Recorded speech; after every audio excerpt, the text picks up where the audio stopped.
Hello friends, आप सभी का स्वागत है हमारे यूट्यूब चैनल न्यू इंडिया विवेक न्यूल पर। आज हम कक्षा 12 की प्रश्नावली नंबर 1.2 के जो सवाल है वो करेंगे। देखिए क्वेश्चन नंबर 2 क्या कह रहा है, यदि फलन f r से r f(x) बराबर दिया है x³ - 3 तो सिद्ध कीजिए कि f इनवर्स विद्यमान है। मतलब हमें प्रतिलोम फलन ज्ञात करना है और f इनवर्स का सूत्र भी ज्ञात करना है तथा इसके साथ में f इनवर्स 24 का मान और 5 का मान भी ज्ञात करना है। तो सबसे पहले हम सिद्ध करते हैं f इनवर्स। ठीक है, तो प्रतिलोम फलन ज्ञात करने के लिए सबसे पहले सिद्ध करना होगा एक की। हमने मान लिया, माना x1 और x2, ठीक है, दो अवयव हैं किससे, अपने प्रांत से, जो प्रांत है उससे दो अवयव मान लिए। अब हम क्या कर रहे हैं, उन अवयव के मान निकाल रहे हैं और दोनों मानों को बराबर रख रहे हैं। f(x1) इक्वल है किसके, f(x2) के। देखिए एक की परिभाषा क्या कहती है कि एक अवयव का एक के साथ ही प्रतिबिंब होना चाहिए, मतलब भिन्न भिन्न अवयव का भिन्न भिन्न प्रतिबिंब होना चाहिए। यदि हम प्रतिबिंब एक ही मान लेते हैं तो दोनों अवयव भी बराबर आने चाहिए, तो हम मान रख देते हैं यहां पर। f(x1) का मान क्या आया, x1³ - 3, f(x2) की वैल्यू क्या आई, x2³ - 3। यदि ये दोनों बराबर हैं तो x1³ - 3 इक्वल x2³ - 3, -3 से -3 कैंसिल हो गया, x1³ इक्वल है x2³ के। देखिए कभी भी यदि घन बराबर है, दो संख्याओं का घन बराबर है, तो दोनों संख्याएं निश्चित रूप से बराबर होंगी, निश्चित रूप से बराबर होंगी।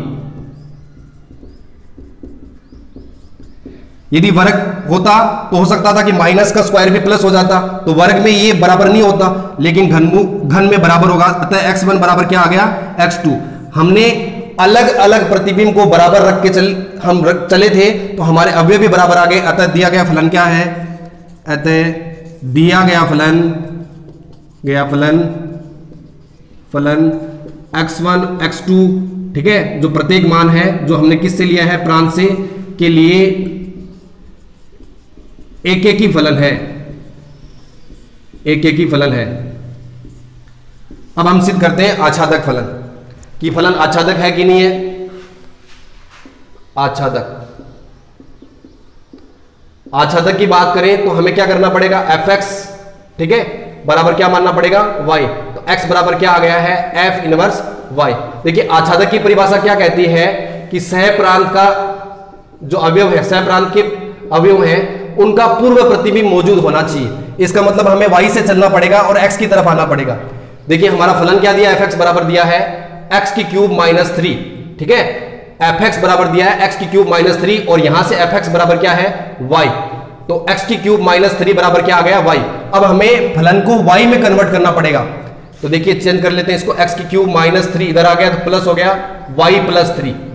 x की वैल्यू निकालेंगे तो घात 3 हटाने के लिए 3 का भाग देना पड़ेगा और इधर भी भाग देंगे तो y + 3 की घात 1/3। तो x बराबर आ गया है y + 3 की घात 1/3। तो हमारा जो फलन है वो बन गया है f इनवर्स y बराबर y + 3 की घात 1/3। अब ये फलन सह प्रांत से हम इसको लीड करेंगे तो देखिए हम y का मान रखते हैं तो हमारे पास x आना चाहिए, f इनवर्स y की जगह हम y का मान रखते हैं। y का मान क्या है, fx, तो y का मान हो गया x³ - 3।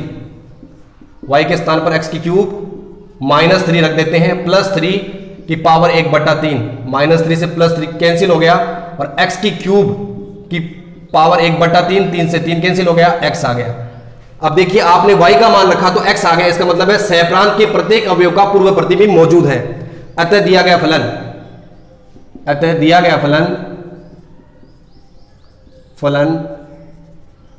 r के प्रत्येक मान के लिए आच्छादक है। यदि फलन एक और आच्छादक होगा तो निश्चित रूप से उसका प्रतिलोम ज्ञात किया जा सकता है। तो f इनवर्स विद्यमान है। अब हम f इनवर्स ज्ञात करते हैं। जैसे आच्छादक में यहां तक के स्टेप है वो f इनवर्स में भी वही स्टेप रहेंगे। मान लिया हमने माना fx बराबर क्या है, y, तो x बराबर क्या आया, f इनवर्स y। ठीक है, अब fx की वैल्यू रख दीजिए, क्या है वैल्यू, x की क्यूब माइनस 3, ठीक है, इक्वल y। x की वैल्यू निकाल लीजिए, क्या आएगा, y प्लस 3 की पावर 1/3। ये आपके समीकरण नंबर 1 है, ये समीकरण नंबर 2 है। दोनों के एक पक्ष बराबर है तो दूसरे पक्ष में बराबर होंगे। f इनवर्स y बराबर क्या हो गया, y प्लस 3 की पावर 1/3। तो अब स्वैच्छिक अचर में चेंज कर दीजिए इसको, तो f इनवर्स x बराबर क्या आ गया, y प्लस x प्लस 3 की पावर 1/3। ये आपका f इनवर्स का सूत्र आ गया है। अब आपसे पूछा है f इनवर्स 24 और f इनवर्स 5 का मान, तो f इनवर्स 24 का मान, x के स्थान पर 24 रख देते हैं, तो 24 प्लस 3 की पावर 1/3 मतलब 27 की पावर 1/3। 27 क्या होता है, 3 की पावर 3 और उसकी पावर 1/3, तो 3 से 3 घात कैंसिल होगी, तो 3 मान आ गया।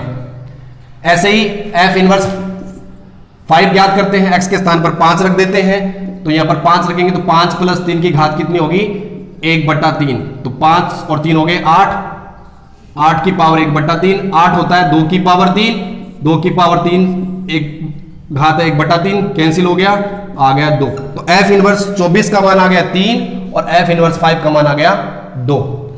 तो ये बहुत ही अच्छा सवाल था। देखिए क्वेश्चन नंबर 3 है, वो क्या कह रहा है कि फलन दिया हुआ है r से r में fx बराबर 2x माइनस 3, तो आपको f इनवर्स ज्ञात करना है। देखिए दो सवाल हमने कर लिए, एक एग्जांपल और एक सवाल कर लिया है, f इनवर्स याद करना है। ये तीसरा सवाल है, आप इसको समझ लें, बाकी जो शेष रहेंगे f इनवर्स याद करने वो आप शेष अपने आप करेंगे। देखिए f इनवर्स याद करना है तो सबसे पहले हमें एक एक ही सिद्ध करना होगा, एक एक ही, ठीक है, एक एक ही सिद्ध करना है। तो दो मान लिए हमने x1 x2 एप्सिलॉन r अपना जो प्रांत है उससे हमने दो अवयव ले लिए हैं, ठीक है, उनकी वैल्यू, उनका प्रतिबिंब हमने मान लिया fx1 है और दूसरे का fx2 है, ये माना हमने कि ये दोनों बराबर हैं, ठीक है, दोनों के प्रतिबिंब एक है। तो fx1 की वैल्यू क्या आई, 2x1 माइनस 3 और fx2 की वैल्यू क्या आई, 2x2 माइनस 3। इन दोनों को बराबर रखना है, तो 2x1 minus 3 equal 2x2 minus 3, minus 3 से माइनस 3 कैंसिल हो गया, 2x1 बराबर क्या आया, 2x2, 2 से 2 कैंसिल हो गया, x1 बराबर आ गया x2। इसका मतलब क्या है कि यदि प्रतिबिंब बराबर है तो अवयव भी बराबर है, अतः दिया गया फलन,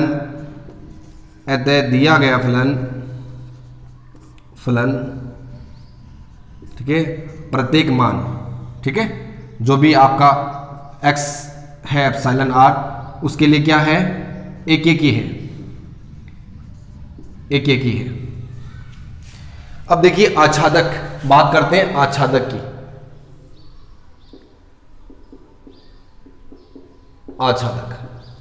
आच्छादक के लिए क्या करना है आपको, माना fx बराबर क्या है, y, तो x बराबर क्या आया, f इनवर्स y, ठीक है। वहां से fx की वैल्यू रखिए, fx की वैल्यू यहां पर रखेंगे तो 2x माइनस 3 बराबर क्या है, y। अब आपको आपका फलन बदलना है y के पदों, मतलब x के पदों में लाना है, ठीक है। तो ये 3 इधर आएगा तो 2x y प्लस 3, x बराबर आ गया y प्लस 3/2। आप यहां से देखिए x बराबर क्या और यहां x बराबर क्या है, दोनों पक्ष बराबर है तो ये पक्ष भी बराबर होगा, तो f इनवर्स y बराबर क्या आ गया, y प्लस 3/2। अब देखिए इधर यदि f नियम है तो इधर से चलेंगे तो f इनवर्स होगा, ठीक है, f इनवर्स मतलब अब y का मान रखेंगे तो हमारे पास x का मान आना चाहिए, मतलब सह प्रांत के प्रत्येक अवयव का प्रांत में पूर्व प्रतिबिंब होना चाहिए। तो f इनवर्स यहां पर हम मान रखते हैं y का 2x माइनस 3, ठीक है, तो 2x माइनस 3 प्लस 3/2, ये इससे कैंसिल हो गया, क्या बचा 2x/2, 2 से 2 कैंसिल हो गया, क्या आ गया, x आ गया। मतलब जब आप y रख रहे हो तो आपके पास x आ रहा है, इसका मतलब सह प्रांत के प्रत्येक अवयव का पूर्व प्रतिबिंब मौजूद है। अतः दिया गया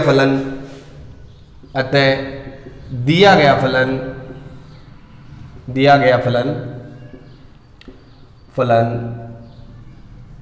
आच्छादक है, ठीक है, आच्छादक है। इससे पहले आपको ये बात लिख देनी है कि सहप्रांत, ठीक है, सहप्रांत किसके बराबर हो गया, परिसर। इस बात को जरूर लिख दे जब आप आच्छादक सिद्ध कर रहे हैं, क्योंकि आपने y का मान रखा और उसका प्रतिबिंब आ गया, पूर्व प्रतिबिंब आ गया x, इसका मतलब इसके सभी अवयव, जो सभी अवयव हैं वो इसके साथ संबंध रखते हैं, तो ये परिसर बराबर हो गई है किसके, सहप्रांत की। अब आपको f इनवर्स ज्ञात करना है, वही की प्रोसेस है, f इनवर्स ज्ञात करना है।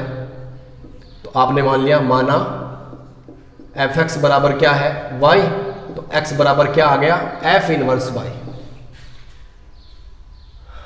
fx की वैल्यू है 2x माइनस 3 बराबर y, तो यहां से देखिए x बराबर क्या आ गया, y प्लस 3 बट्टे 2।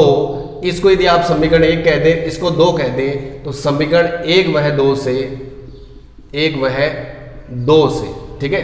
तो आप देखिए 1 वह 2 से क्या आया, f इनवर्स y बराबर y प्लस 3 बट्टे 2। अब आपको स्वैच्छिक अचर में लिखना है, तो स्वैच्छिक अचर x लिख देंगे, तो x प्लस 3 बट्टे क्या आ जाएगा, 2 आ जाएगा। ये आपका किसका सूत्र बन गया है, प्रतिलोम फलन का सूत्र बन गया जो आपसे पूछा। देखिए कॉन्सेप्ट क्लियर होगा, सवाल एकदम आसानी से बनेंगे। लेकिन यदि यहां पर स्क्वायर होता, यहां पर स्क्वायर होता तो ये बराबर नहीं होते, क्योंकि x1 का स्क्वायर x2 का स्क्वायर, ये x1 बराबर x2 भी हो सकता है और x1 बराबर माइनस x2 भी हो सकता है, क्योंकि माइनस की संख्या का वर्ग भी क्या होता है, बराबर होता है, ठीक है। जैसे -2 का स्क्वायर 4 होता है, तो +2 का स्क्वायर भी 4 होता है। तो जब स्क्वायर वाला आएगा तब ये क्या होगा, एक ही नहीं होगा। जैसे आप खुद देख लीजिए, यदि आपके पास 1 है तो 1 का स्क्वायर 1 है, -1 का स्क्वायर भी कितना है, 1 है। तो आप देखिए भिन्न भिन्न अवयवों का प्रतिबिंब क्या बन रहा है, एक ही बन रहा है। इसका मतलब ये एक ही फलन नहीं है। तो स्क्वायर वाले में नहीं होगा, क्यूब वाले में होगा। तो आप आसानी से इसको बहुत अच्छे से कर सकते हैं, कोई दिक्कत इसमें आने वाली नहीं है आपको। देखिए एक बहुत ही शानदार सवाल है, ए दे रखा है, बी दे रखा है, सी दे रखा है, 3 समुच्चय दे रखे हैं आपको। फलन f है वो a से b में है, fx बराबर 2x प्लस 1 दिया है। g है वो b से c में है, gx बराबर क्या दिया है, x स्क्वायर माइनस 2 दिया है। आपको गोफ इनवर्स और, ठीक है, f इनवर्स और g इनवर्स ज्ञात करना है और क्रमित युग्म के रूप में आपको लिखना है इसको, ठीक है। तो आप समझिए, अच्छा सब बहुत अच्छा सवाल है। देखिए ए बी सी दिए हमें, सबसे पहले तो हमें गोफ ज्ञात कर लेना है। गोफ ज्ञात करते हैं। देखिए f का परिसर क्या है, f का परिसर b है, g का प्रांत क्या है, b है, b का b उप समुच्चय होगा और ये किस से किस में परिभाषित होगा, a से c में परिभाषित होगा। तो गोफ किस से किस में परिभाषित है, a से c में। हम इसको लिखेंगे कैसे, g fx, ठीक है। fx की वैल्यू क्या है, fx की वैल्यू है 2x प्लस 1, 2x प्लस 1, ठीक है, 2x प्लस 1। तो यहां पर हम g में 2x प्लस 1 रख देंगे, तो 2x प्लस 1 रखेंगे तो 2x प्लस 1 का होल स्क्वायर माइनस 2, इसको खोल दीजिए तो क्या हो जाएगा, 4x स्क्वायर प्लस 1, ठीक है। अब 2ab तो 4x माइनस 2, तो ये आपका हो गया 4x square plus 4x minus 1। ये आपका आ गया गोफ x, आ गया गोफ x, ठीक है, a से c में गोफ x। अब आपको इसको क्रमित युग्म के रूप में लिखना है, तो गोफ को क्रमित युग्म के रूप में लिखना है a से c, ठीक है। तो आपको पहले x का मान रखना पड़ेगा, ठीक है। किससे रखोगे x का मान, a से रखना पड़ेगा। तो a से x का मान रखते हैं। देखिए 1 रखेंगे, तो 1 रखेंगे तो देखो क्या आएगा, 4 गुणा 1 का स्क्वायर 4 हो गया, मतलब 4 हो गया, 4 ये हो गया, कितना हो गया 8, 8 में से 1 चला गया, क्या बचा 7। तो 1 रखेंगे तो 7 मिलेगा। यदि 2 रखते हैं तो आप देखिए 2 रखते हैं तो 2 का स्क्वायर कितना हो गया, देखिए 2 रखते हैं तो 2 का स्क्वायर 4 गुणा 2 का स्क्वायर 2, 4 हो गया, प्लस 4 गुणा 2 माइनस 1, तो 16 और 8 कितने हो गए 24, 24 माइनस 1 कितना हो गया 23। तो आप देख रहे हो ये आ रहा है ना, तो 2 रख रहे हैं तो क्या आ रहा है 23 आ रहा है। ऐसे 3 रखेंगे तो कितना आएगा 47 और 4 रखेंगे तो क्या आएगा 79। आप करके देख लें, 4 का स्क्वायर होगा 16, 16 को 4 से करोगे 64 और 64 और 16 कितना हो गया 84, 80 में से एक चला गया 79। तो ये आपका कर्मित युग्म के रूप में हो गया कौन, गोफ हो गया। अब यदि इनवर्स आपको करना है तो आपको पता है गोफ आ गया तो गोफ इनवर्स निकालना है, तो जो प्रांत था वो तो आपका परिसर बन जाएगा और परिसर प्रांत बन जाएगा। तो ये किस से किस में हो जाएगा, सी से ए में हो जाएगा और कर्मित युग्म बदल जाएंगे, क्या होगा 7 1 23 2, ठीक है 47 3 और 79 4, ये आपका कर्मित युग्म के रूप में हो गया। तो पहला काम आ गया है, गोफ इनवर्स आपका ज्ञात हो गया। अब देखिए आगे सीखिए, गोफ इनवर्स के बाद एफ इनवर्स ओ जी इनवर्स, ठीक है एफ इनवर्स ओ जी इनवर्स, ये आपको निकालना है। तो सबसे पहले तो आपको एफ इनवर्स निकालना पड़ेगा और फिर जी इनवर्स निकालना पड़ेगा और दोनों का संयुक्त करना पड़ेगा। तो देखिए एफ इनवर्स क्या आप यहां से सीधे निकाल सकते हैं, ये y होगा, ठीक है। अब देखिए y 2x + 1 ये इधर जाएगा, क्या हो जाएगा y - 1, ठीक है बराबर 2x, तो बट्टे में आएगा तो x बराबर क्या हो जाएगा y - 1/2 और x हमने माना ना fx बराबर y, तो x बराबर क्या f इनवर्स y। तो अब इससे आप देख रहे हो क्या निकला y - 1/2। तो आप उस रूप में लिखें तो f इनवर्स आप यहां से शॉर्ट फॉर्म में निकाल सकते हैं। f इनवर्स x आपका आ गया है x - 1/2 आ गया है, ठीक है। इसी हिसाब से आप g इनवर्स भी निकाल लें। अब देखिए g इनवर्स x निकालेंगे, आप खुद बताइए जरा शॉर्ट फॉर्म में g इनवर्स x क्या होगा। अब f इनवर्स x होगा किससे किस में, b से a में, ठीक है, और g इनवर्स किससे होगा, c से b में।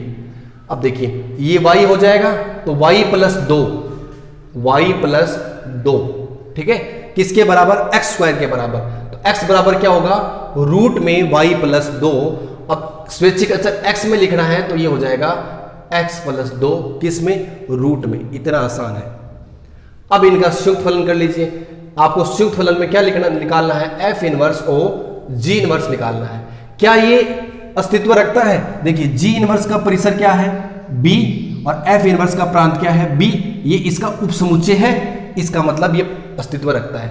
और कहां से कहां परिभाषित होगा, c से a में परिभाषित होगा, c से a में परिभाषित होगा। तो इसको लिखेंगे कैसे, इसको लिखेंगे f इनवर्स, ठीक है g इनवर्स x। अब g इनवर्स x की वैल्यू रख दीजिए, f inverse g inverse x की वैल्यू क्या है, रूट में x + 2, रूट में x + 2। तो अब वैल्यू पुट करेंगे जब यहां पर, तो रूट में x + 2 - 1/2, ये आपका आ गया है f inverse o g inverse c से e, ठीक है x, ये आ गया। अब आपको कर्मित युग्म में आपको c से मान रखने हैं, तो f inverse o g inverse x का कर्मित युग्म आ जाएगा। कर्मित युग्म यदि आपको लेना है तो आपको x की वैल्यू रखनी है, c से रखिए। देखिए सबसे पहले हम 7 रखेंगे, यहां पर रखिए 7 + 2 कितना हुआ 9। यदि आप f inverse o g inverse में 7 रखते हैं तो यहां 7 + 2 - 1/2, तो ये हो गया 9, रूट 9 का मान कितना हो गया 3 - 1/2, तो 2/2 मतलब आ गया 1। तो 7 रखने से क्या आ गया है 1 आ गया, 7 से 1। अब रखना है 23 रखना है, तो 23 रखेंगे, 23 + 2 कितना हो गया 25, 25 - 1 कितना हो गया 25, रूट 25 का मान 5, 5 - 1 4 में 2 का भाग देंगे, क्या आएगा आपका मान, तो देखिए 23 रखने से 2 आ गया, ठीक है। ऐसे ही 47 रखेंगे, 47 + 2 49 - 49 का 7 हो गया, 7 - 1 6, 6/2 कितना हो गया 3। ऐसे ही 79 रखेंगे तो 79 का 4 आएगा, क्योंकि 79 + 2 कितना हो जाएगा 81। अब 81 क्या हो गया आपका रूट 81, मतलब 81 का 9 हो गया, 9 - 1 8, 8/2 तो 4 हो गया। ये आपका कर्मित युग्म बन गया है किसका, f inverse o g inverse. आप देख लीजिए क्या दोनों बराबर है, हाँ जी दोनों बराबर है। ये हमने जान भी रखा है कि निश्चित रूप से गोफ इनवर्स x इक्वल आएगा किसके, f inverse o g inverse x के। ये आप याद भी रख लें इसको, ये हमेशा बराबर आएगा। और इस सवाल को बहुत अच्छे से कर लें, यदि ये सवाल आपको आ गए तो इस प्रश्नावली में कोई दिक्कत ही नहीं है, एक एक की आच्छादक सिद्ध करना, और ये आ गया है, और 1.3 में एक आधा सवाल है, तो उसको सीखते ही प्रश्नावली क्लियर है आपकी। देखिए फलन क्वेश्चन नंबर 6 क्या कह रहा है कि एफ आर से आर में एक फलन है, एफ एक्स बराबर है कोस एक्स प्लस 2। क्या एफ इनवर्स विद्यमान है? देखिए फलन है एफ आर से आर, एफ एक्स बराबर दिया है। देखिए सबसे पहले आर से आर में है तो आपको इसको डायग्राम से समझना पड़ेगा, ठीक है, और कोस का ग्राफ आपको बहुत अच्छे से पता होना चाहिए, ठीक है। कोस 0 पर 0 होता है और 180 पर देखिए आप ये 90 है, π/2 ये 0 है, तो इस पर 1 हो गया, ये आपकी वाई एक्स हो गई और ये आपकी एक्स एक्स हो गई, फिर वापस ऐसे रिपीट होता है ग्राफ, तो ये आपका 3π/2 हो गया, ये π/2 और ये पाई हो गया, ठीक है। ऐसे ही यहाँ पर नेगेटिव में ये -π/2 हो गया, -1, ठीक है। ये जो वैल्यू है -1 और ये जो वैल्यू है वो 1। ये किसका ग्राफ हो गया? y बराबर कोस एक्स का ग्राफ हो गया, ठीक है, आपको पता होना चाहिए। अब देखिए r से r में है तो r में तो कुछ भी वैल्यू हो सकती है, जैसे आप मान लीजिए यहाँ पर रखते हैं π/2 रखते हैं, ठीक है, π/2 रखते हैं, तो इसमें जब आप π/2 रखेंगे तो आप खुद सोचिए कि कोस में जो मान आएगा, कोस π/2 + 2, ठीक है, तो 90 पे चेंज होके जो मान आएगा, 90 पे आप चेंज कर लीजिए, 90 पे आएगा मान आपका, कोस 90 पे चेंज होके क्या हो जाएगा? साइन हो जाएगा, और कोस दूसरे क्वाड्रेंट में क्या होगा? माइनस, तो ये 2 आ गया, -sin2 आ गया। तो आप देख रहे हैं कि π/2 पर इसकी वैल्यू आ गई है वो -sin-2 आ गई है, ठीक है, वैसे नहीं है, यदि कोण में हो तो ये आ गई है, ठीक है। ऐसे ही आप देखिए आपने 90 रखा है, उसके बाद में जस्ट यहां रखें आप कितना? 5π/2 रखें, यदि 5π/2 रखें, 5π/2 रखें, ठीक है, आप 0 भी रख सकते हैं। अब देखिए 5π/2 रखेंगे तो कोस 5π/2, ठीक है, +2, इसको चेंज करना आता है तो आप देखिए कैसे लिखेंगे इसको, पाई, ठीक है, मतलब इसको लिखेंगे 2π + π/2 + 2, ये देखिए कितना हो गया? 2 × 2 4, 4 1 5।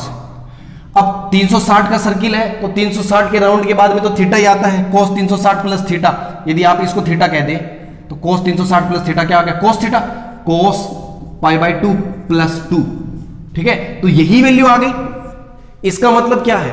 इसका मतलब ये हुआ कि आप दो अलग अलग वैल्यू के लिए एक ही प्रतिबिंब बना रहे हैं, तो क्या ये एक ही फलन है? अतः दिया गया फलन फलन एक ही नहीं है,